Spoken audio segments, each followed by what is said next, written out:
Booster. Go. Retro. Go. Vital. We're go fly. Guidance. Guidance, go. Launch control, this is Houston. We are go for launch. I feel the need for speed. You gotta ask yourself a question. Do I feel lucky? Well, do you, punk? Join us or die. And welcome to Mark Ruppy Outdoors, the podcast. welcome. Glad to have you here again. And today, normally we talk about hunting things or things to do with hunting, maybe fitness or whatnot, or backcountry skills or hunting skills. Today we have something different for you, and very topical in today's age of terrorism and race questions and immigration questions and everything that's going on throughout the world. We have a guest with us today who has experienced firsthand all of that from an early age in her life on up to present day. And this is a very special story. This is a story that you could make a movie out of, honestly, and it's been a miracle that she's here, and a blessing that she's here. So, anyways, would like to introduce you to Marie Kargbo from Sierra Leone, and a little basics on that is, I don't know if you were all aware, but in Sierra Leone in the 90s experienced a terrible civil war where they were fighting over control of the country, control of its resources, diamonds. If you saw the movie with Leonardo DiCaprio, Blood Diamonds. So this whole thing, this whole tragedy was going on while she was there, while she was a young girl. So Marie, welcome to our little radio show. Thank you, Mark. Thank you so much for having me. Yeah, it's truly our pleasure, and we thank you for reliving some of this stuff with us, because I know it's super difficult. So, tell us a little bit about yourself. When you were born, and how life was in the very beginning that you remember. Well, I was born in the 80s in a little town called Newton, and I was blessed with a great aunt that raised me up. So everything was fine in the beginning until later on in life, when as I started getting older, things started changing. Yeah, so that's when when the conflict, I guess, kind of moved from Liberia, correct? It kind of moved from Liberia to Sierra Leone, and these different factions wanting to get a hold of the diamonds and the resources of Sierra Leone basically started taking control of your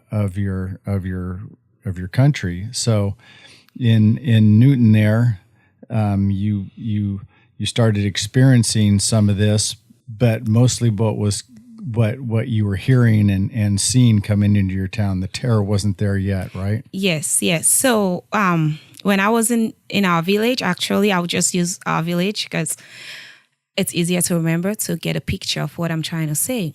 We just hear bunch of stories of people coming, bleeding, talking about the terror that was going on in different parts of the provinces, in different villages.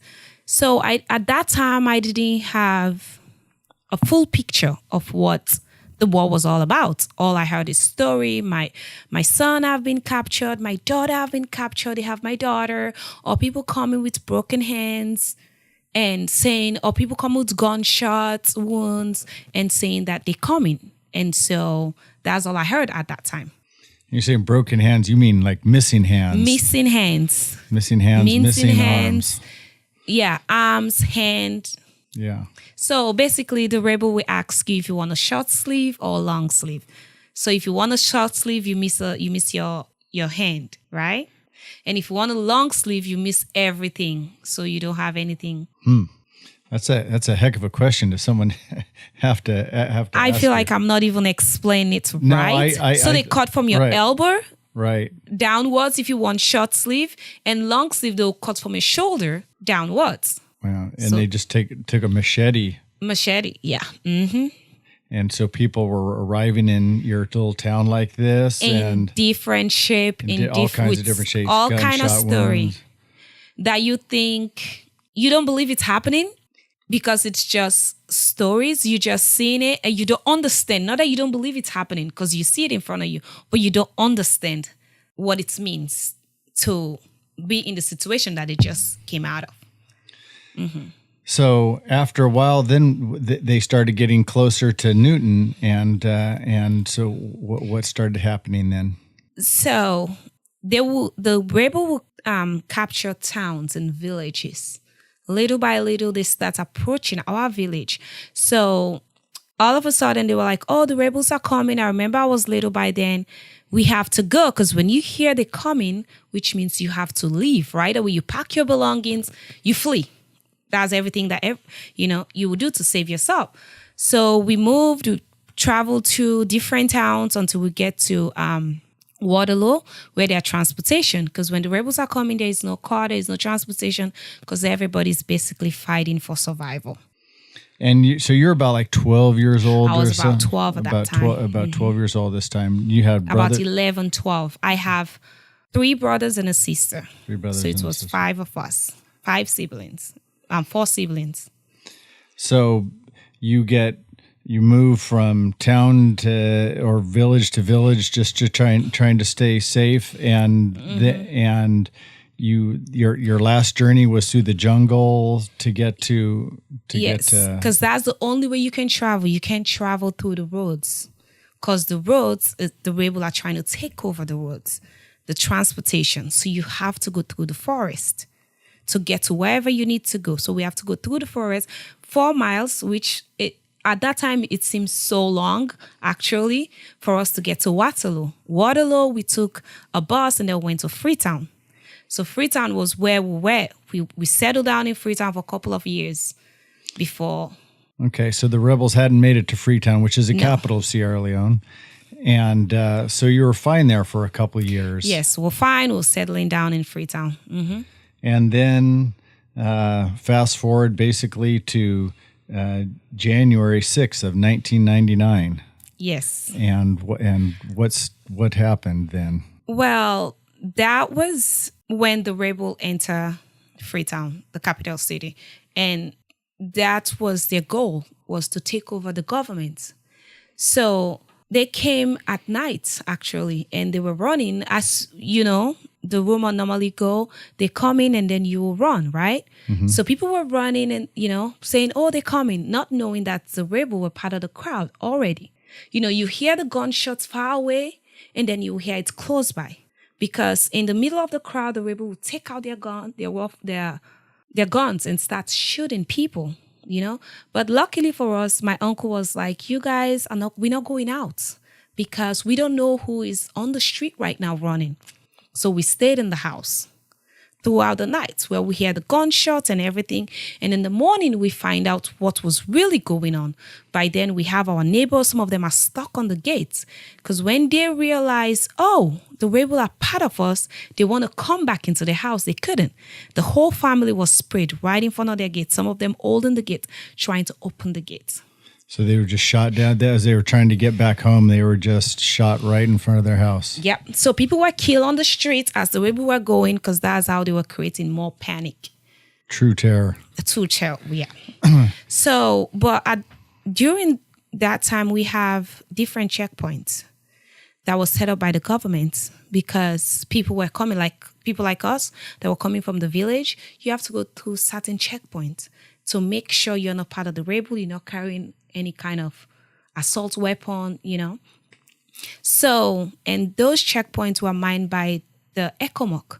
Those are foreign troops. It's kind of like, for those of you out there, it's kind of like the United Nations, basically. It's a group of different foreign governments that are there trying to help Sierra Leone at this time. Yes. So the ECOMOC have different checkpoints, but the rebel, the intensity was so much that they couldn't mind their post. So they start running, for safety themselves that night. We have a ferry station. A ferry is a form of transportation that we use to cross the ocean. We have an ocean. Before you get to our airport, you have to go through this form of transportation. You have to go in the ferry. So some of the Ekomok were able to get in it to flee from the rebel. And some of them were left behind. So in the morning, they kind of make an example of them. So where I'm from, we have what we call junction.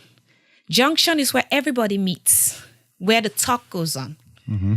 Where you want to hear anything that you want to hear, you go to the junction.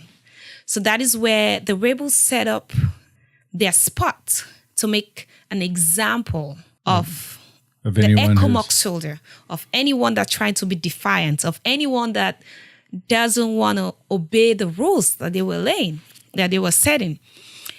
So the Ekomok, some of them, they cut their head off. You can hear the screaming because my house is on top of a hill. So you can see what's going down the streets. I can see the ocean from my house where I was because we're up on the hill, a 3-story house. You hear people screaming, a scream that I've never heard before. You see the smoke because we're putting tires around the people and put gasoline and set them on fire. So at that point, they've made their point that nobody's going to get away with anything. You have to obey the rules.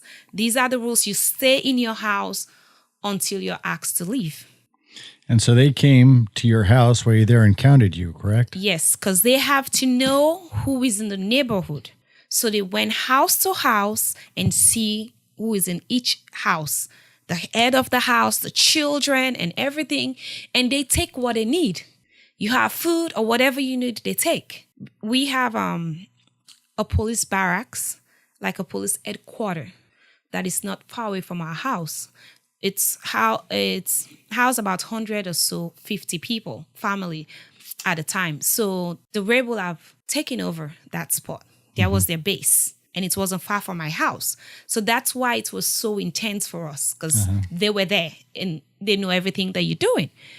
And the next day, they started getting wives for themselves, basically. Getting wives for themselves? Mm-hmm. So going door to door? Going door to door. They already know who is in the house, who is not in the house. Taking young girls, begin from 8, 10.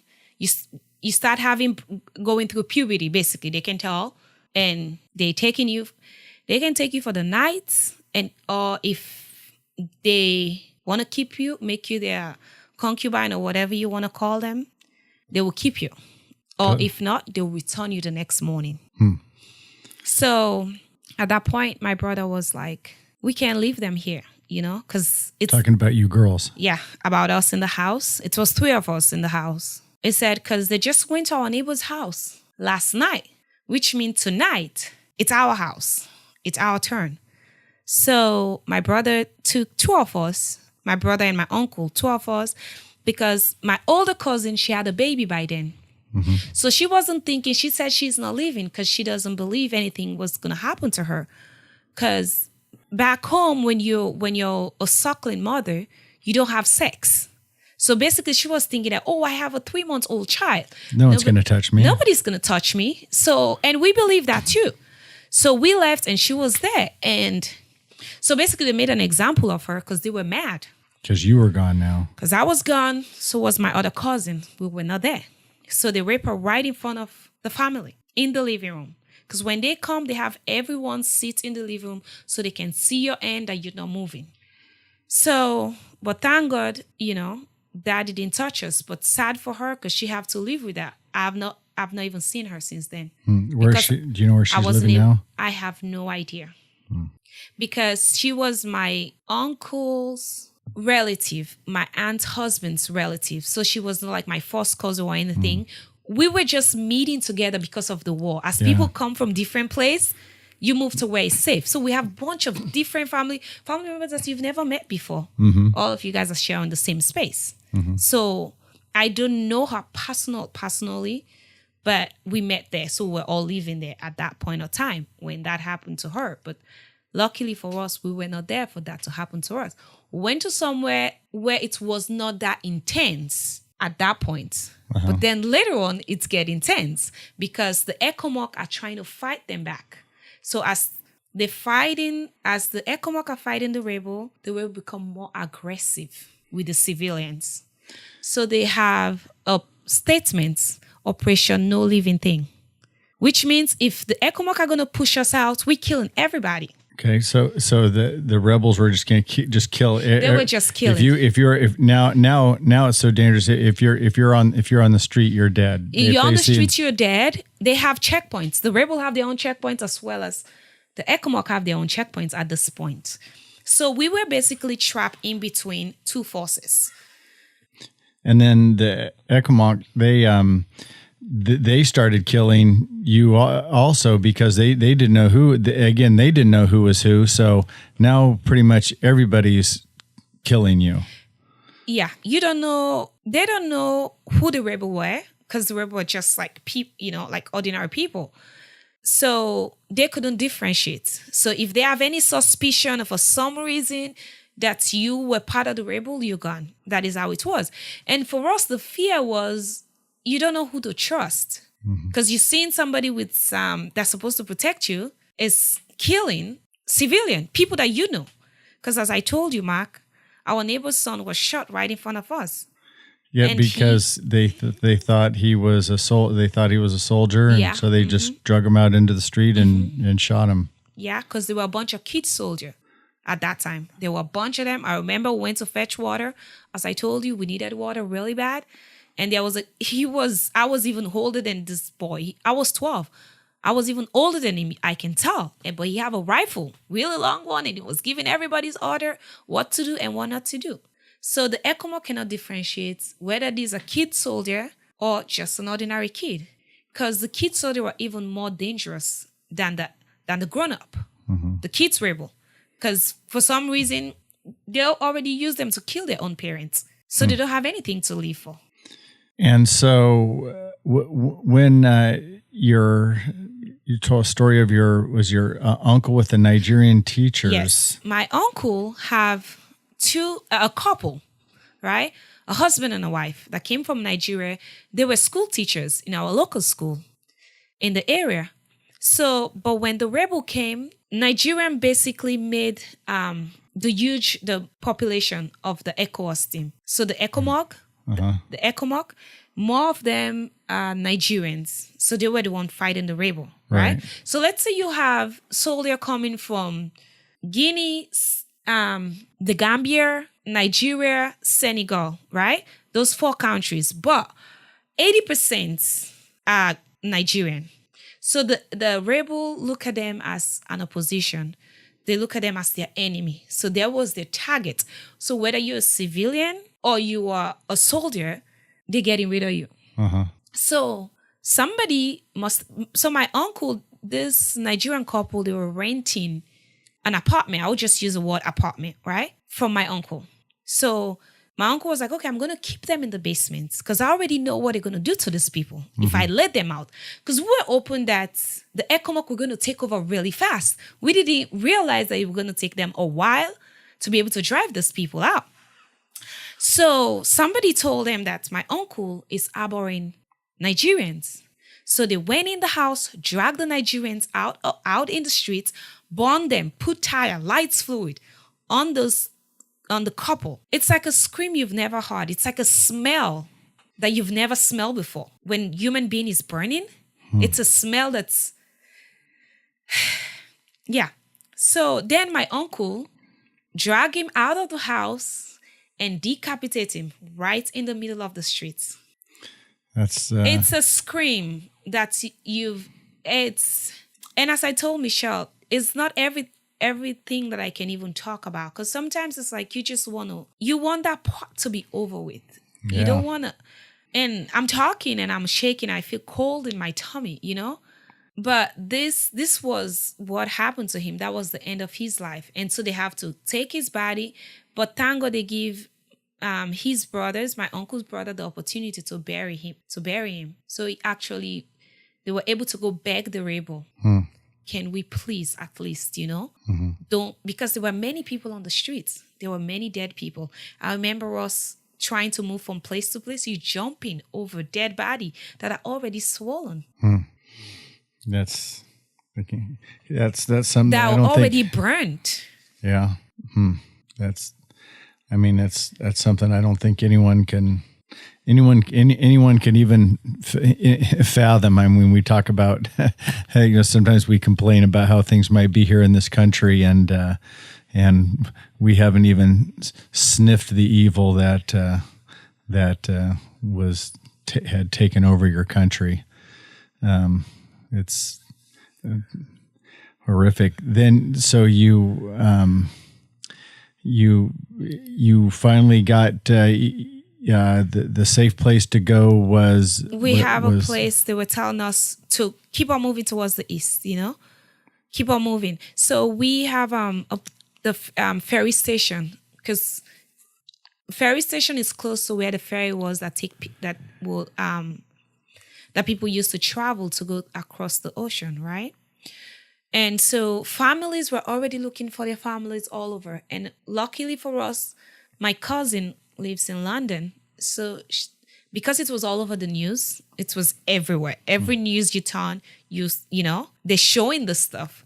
They're showing what's going on. So my cousin was looking for us, sending message to anybody. If you find, because they don't know if there will be anyone left alive in the city, basically. Because even some of the leaders that they capture, the rebel burn them. Because I think that was their favorite thing to do. Either they put fuel and tires on you, or they amputate you. You make a line.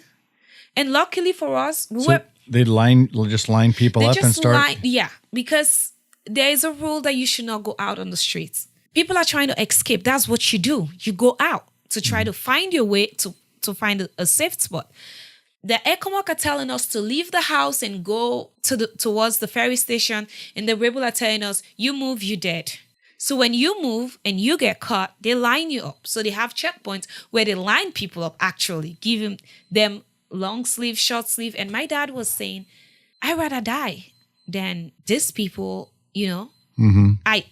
instead of me watch them cut my children's hand or cut my hand.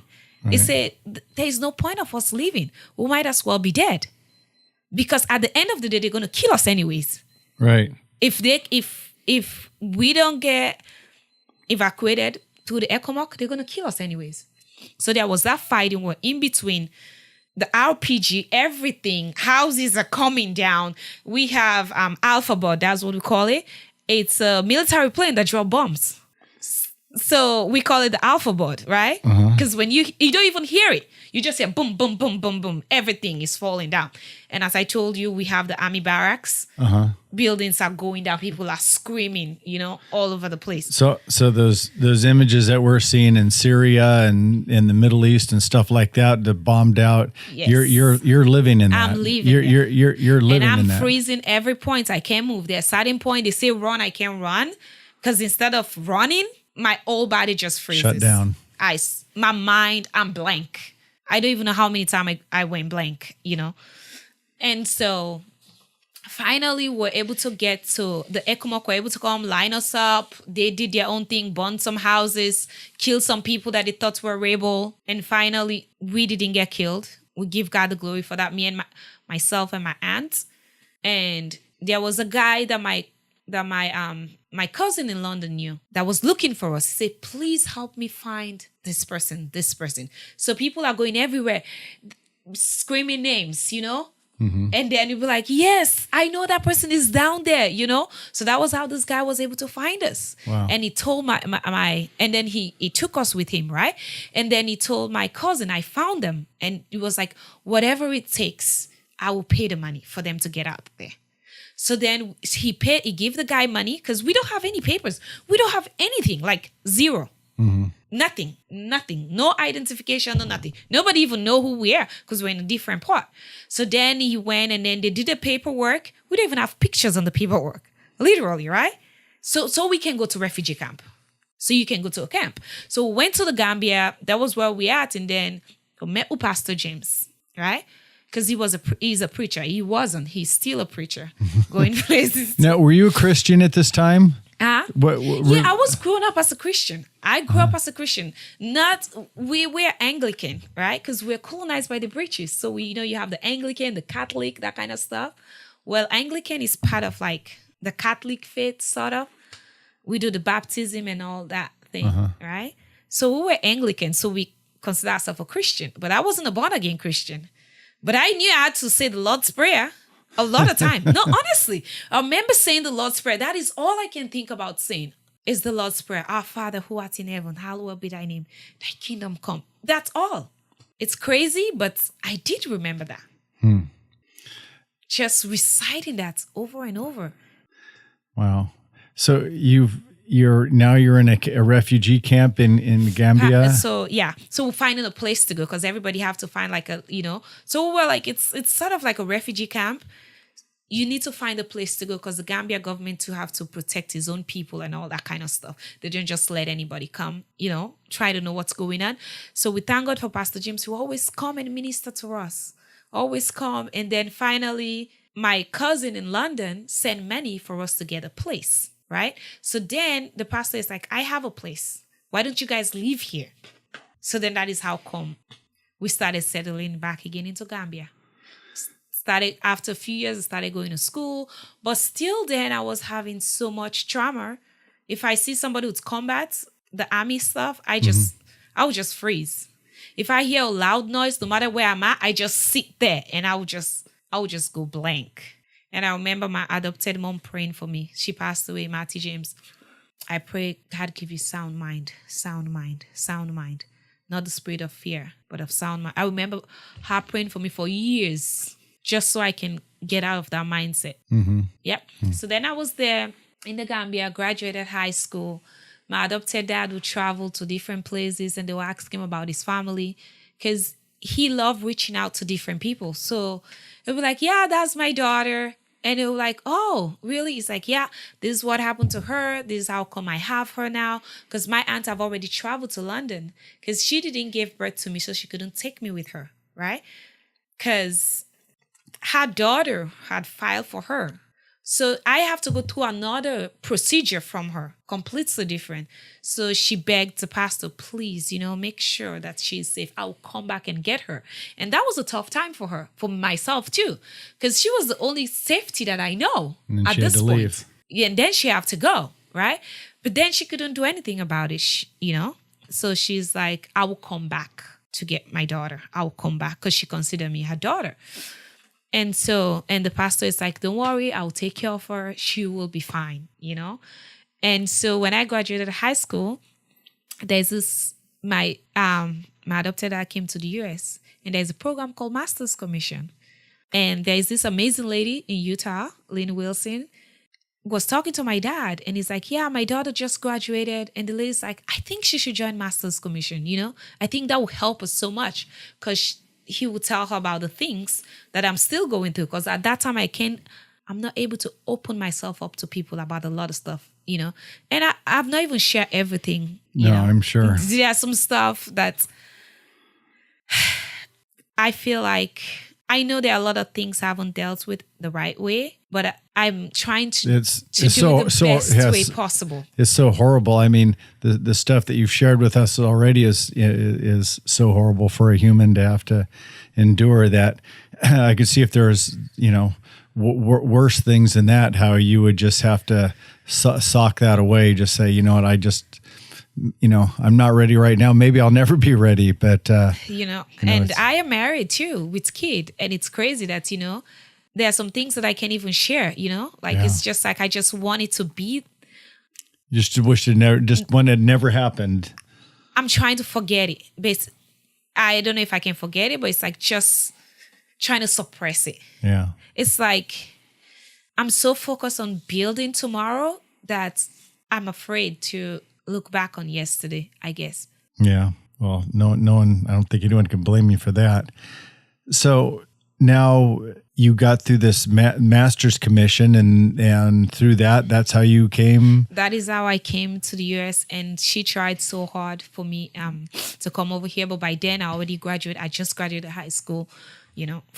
trying to live life. And came to the US 2004, right? 2004. That was when I came, the end of 2004. And so the Master's Commission there was closing up. So then I have to come to Manteca. So then I came to Manteca and went through the Bible school program, tried to get my immigration paper, right? It was a tough journey. You remember, Mark? I went through rejection for how many years? Yeah. thousands of dollars, because I came to a religious visa. They didn't give me a student visa. I don't know why. And but they were basically, you can't stay after the religious visa. But actually, I don't have anything to go back to. Yeah. What did they want you to go back to? I do, thank God for my adopted dad. He travels a lot, and his wife, Mattie, passed away from cancer. Like, I can't go back. Like, what do I go back to? Yeah. And so luckily I met my husband, Sonny, through him. We were able to file for my status to be changed. So I was able to get my permanent residence, which I give God the glory for. Now I'm able to go to school without paying a bunch of money that I don't have, Yeah. So now, I mean, since you've been here, I can attest right now, are you in school right now? You're in school right now. You have 2 jobs. I have 2 jobs. Yes. And you have a child. I do. I have a 5-year-old. So all of you out there within the sound of my voice, if you're worried about an immigrant taking your job, well, if you're not willing to get out there and improve yourself and work hard and raise your family and go to school all at the same time, there's people out there that are going to get your job. So, I can personally attest to how hard that Marie has worked from dark to dark every day, frequently 7 days a week, raising her family, going to school, going to one job, going to another job. Her husband doing the same thing. He was going to dental hygienist school and working. And so, a couple that has worked very hard, contributed greatly to this country.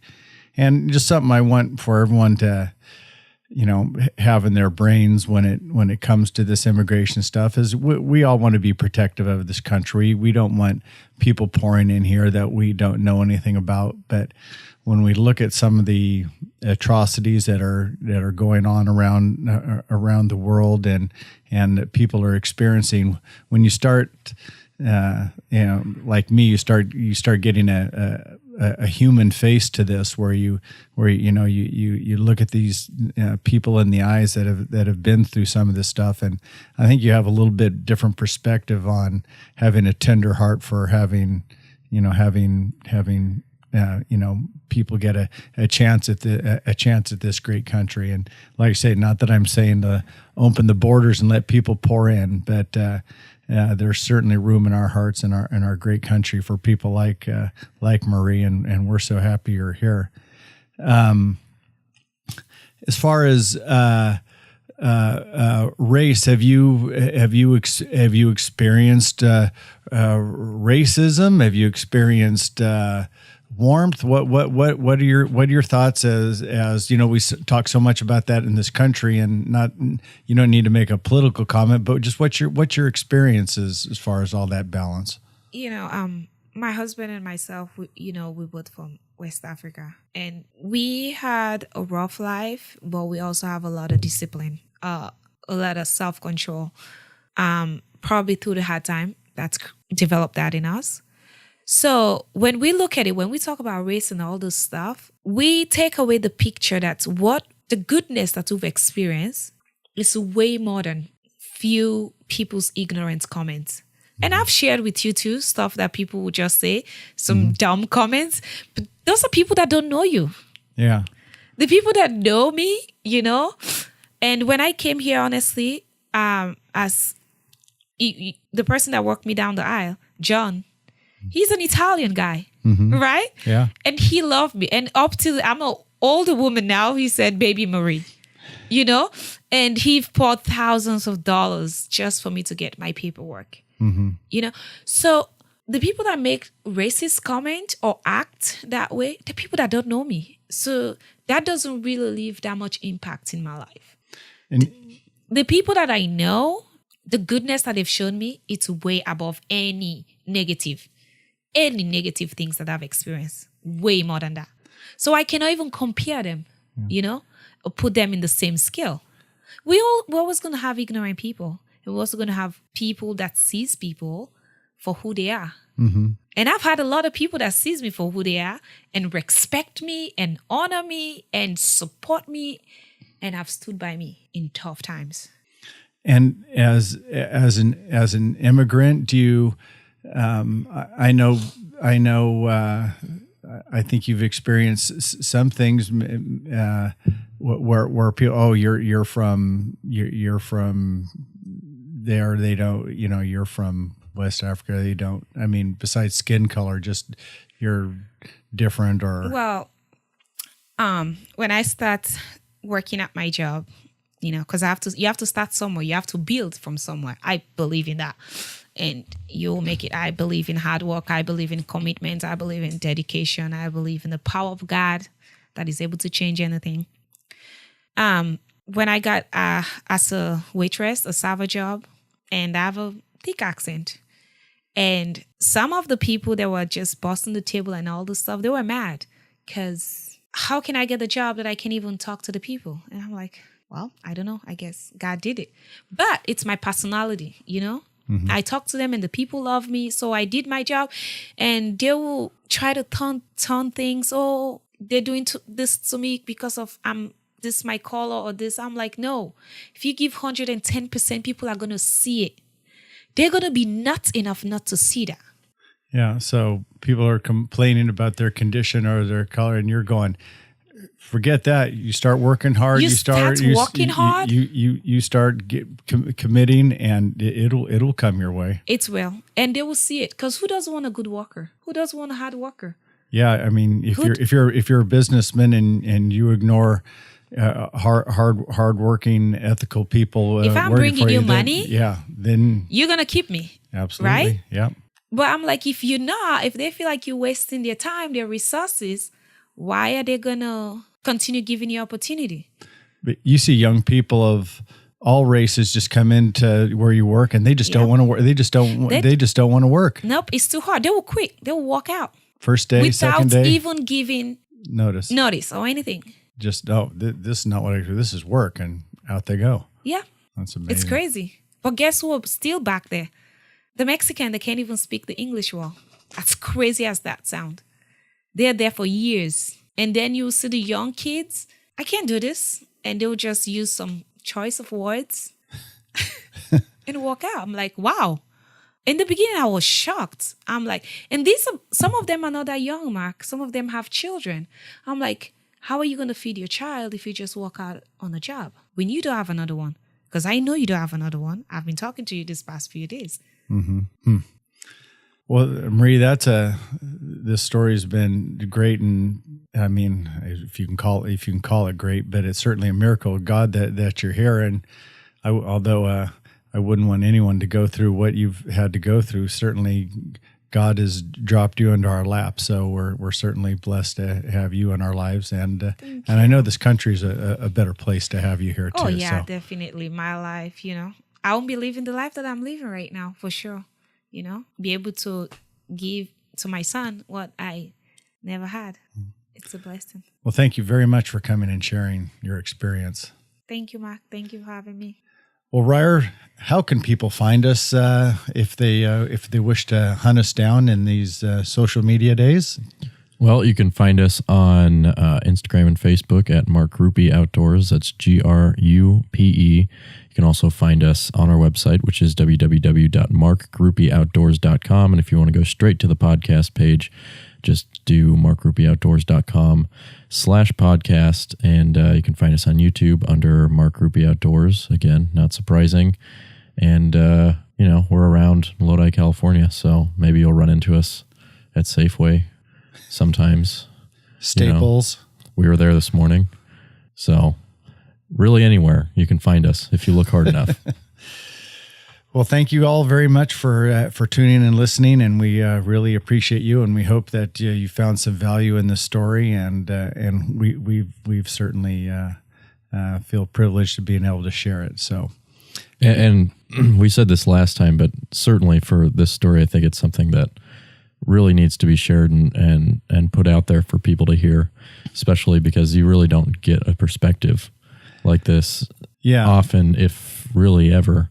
So, this is definitely something that I think people should be sharing with their friends and really taking a listen to and thinking about some of the things that were said here. I totally agree with you, Ryer. We do our stuff is all pretty light. Like we say, it's about hunting and getting out there and doing stuff in the great outdoors. But here is a chance for something really, a great personal story and someone we, someone we know. And like I say, that changes it when you start knowing the people. So this is a first-hand account. This is not spruced up by the movies or anything like that. It's just a hard story of